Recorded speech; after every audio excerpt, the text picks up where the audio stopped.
AP. If the sum of these numbers be 27 and the product 648, find the numbers అని చెప్పేసి అడుగుతున్నాడు అన్న. ఒక అర్థమెటిక్ ప్రోగ్రెషన్ లో ఒక 3 నెంబర్స్ ఇచ్చాడు. ఆ 3 నెంబర్స్ ని సమ్ చేస్తే ఎంత వచ్చిందంట? 27 వచ్చిందంట.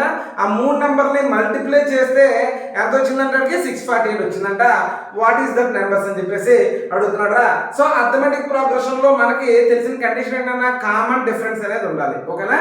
సో ప్రతి టర్మ్ కి దాని ప్రిసీడింగ్ టర్మ్ తో డిఫరెన్స్ చేస్తే మనకి ఏం రావాలి? కామన్ డిఫరెన్స్ అనేది రావాలరా. సో చూద్దాం ఒకసారి.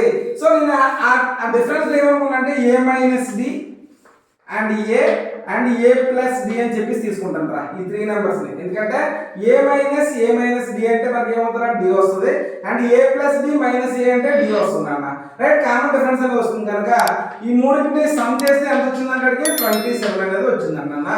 ఈ minus D plus D cancel చేస్తే ఏ ప్లస్ ఏ అంటే 3a equal to 27. 3 1s 3 9s. A equal to ఎంత వచ్చిందిరా? 9 వచ్చిందన్న.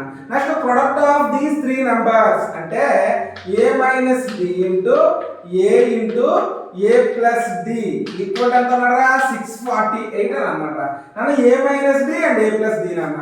అంటే A square minus D square అన్న. A square minus D square into ఏ అంటే ఎంత? 9 ఈక్వల్ టు 648 అన్న. సో 2 అన్న. రైట్? ఏ స్క్వేర్ అంటే అన్న 9 square minus D square equal to 72 రా. ఈ మైనస్ డి స్క్వేర్ నేను పంపిస్తాను రా, ప్లస్ డి స్క్వేర్ అవుతుంది. ఈ 72 నేను పంపిస్తాను రా.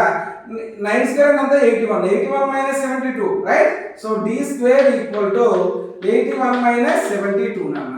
D square equal to 9, D equal to √9, that is plus or minus 3 రా. అంటే d equal to plus or minus 3 రా. అంటే ప్లస్ ఒకసారి మైనస్ ఒకసారి వేయాలన్నా. సో ఇప్పుడు మనకు టర్మ్స్ ఏంటన్నా? A minus D and A plus D రా. ఏ అంటే ఎంత వచ్చింది మనకి? 9 వచ్చింది అన్న. 9 minus 3. Right? So 9 and 9 plus 3 నాన్న. 9 మైనస్ 3 అంటే ఎంత మనకి? 6 అండ్ 9 అండ్ 12 అన్న. ఇదే సపోజ్ నేను డి వాల్యూ మైనస్ 3 కానీ తీసుకుంటే రివర్స్ లో వస్తుందిరా. 12 9 6 నాన్న. That's it. ఓకేనా?